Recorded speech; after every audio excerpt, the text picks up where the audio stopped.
Hi అండి, welcome to my channel Sita daily vlog. అందరు ఎలా ఉన్నారండి? బాగున్నారా? మీ అందరూ బాగుండాలని మనస్ఫూర్తిగా కోరుకుంటున్నాను. స్టవ్ వెలిగించి ఒకటి కుక్కర్ గిన్నె పెట్టానండి. దానిలో 2 స్పూన్ల నూనె అనమాట. ఇది వచ్చేసి మెంతికూర అండి. మెంతికూర పులావ్ చేస్తున్నా. ఆలు మెంతికూర పులావు. మెంతికూర కోసేసాను.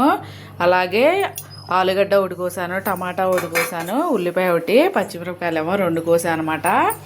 ఇప్పుడు ఇందులో హోల్ గరం మసాలా వేస్తున్నా అండి. వేడయ్యాక హోల్ గరం మసాలా ఫ్రై అయ్యాక ఉల్లిపాయలను, పచ్చిమిరపకాయలు ఇవి కొంచెం ఫ్రై చేసుకోవాలి. కొన్ని బియ్యం నానబెట్టేసానండి ముందే. 1 గ్లాసు వండుతున్నా అనమాట. ఉల్లిపాయలు ఫ్రై అయ్యాక 1/2 స్పూను అల్లం వెల్లుల్లి పేస్ట్ వేస్తున్నా అండి.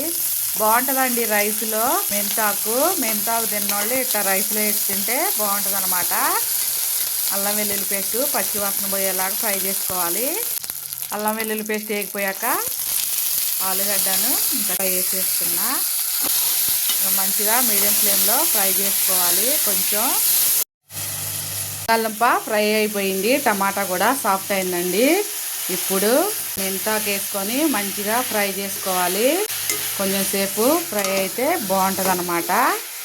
ఆలు మెంతికూర రైస్ చాలా బాగుంటుందండి. ఇప్పుడు ఇందులోకి 1/2 స్పూన్ ఉప్పు, 1/2 స్పూన్ ఏమో ధనియాల పొడి, ఉప్పు, అలాగే రుచికి సరిపడా కారం వేసుకోండి. ఇది కొంచెం సేపు వేగాలి. బంగాళదుంప నేను పచ్చిదే వేసానండి, ఉడకబెట్టలేదు. నీళ్ళల్లో ఉడుకుతుంది కదా. కొంచెం సేపు ఫ్రై చేసుకుందాం. మంచిగా ఫ్రై అయిపోయింది. ఇప్పుడు నేను 1 గ్లాసు బియ్యం వేసా కదా, 2 గ్లాసులు నీళ్ళు పోస్తుందా అండి. నీళ్ళు కొంచెం బాగా మరగాలి. నీళ్ళు మసులుతున్నాయి కదా, ఇప్పుడు బియ్యం వేసేసుకుందాం. ఉప్పు చూసుకోండి. మీడియం ఫ్లేమ్లో మూత పెట్టి ఒక 10 నిమిషాలు ఉడికితే ఆలు మెంతి రైస్ రెడీ అయిపోతుందండి.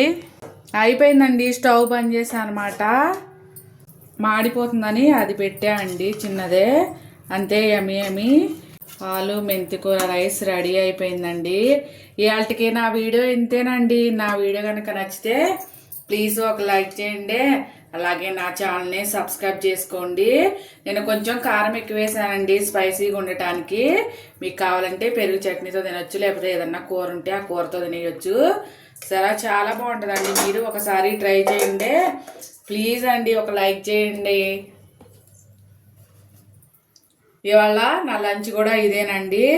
సరే, ఆలుగడ్డ మెంతికూర రైస్ రెడీ అయిపోయింది. పులావ్ లాగా ఉంటుంది, మంచిగా ఉంటుందండి. కూర చేస్తే తింటలేదు, ఇలా చేసా అనమాట. సూపర్గా ఉంటుంది, చాలా బాగుంది. మీరు కూడా ఒకసారి ట్రై చేయండి. ఆలుగడ్డ చూసారా, మస్తుగా మంచిగా ఉడికిపోయింది. ఉంటా ఫ్రెండ్స్, బాయ్.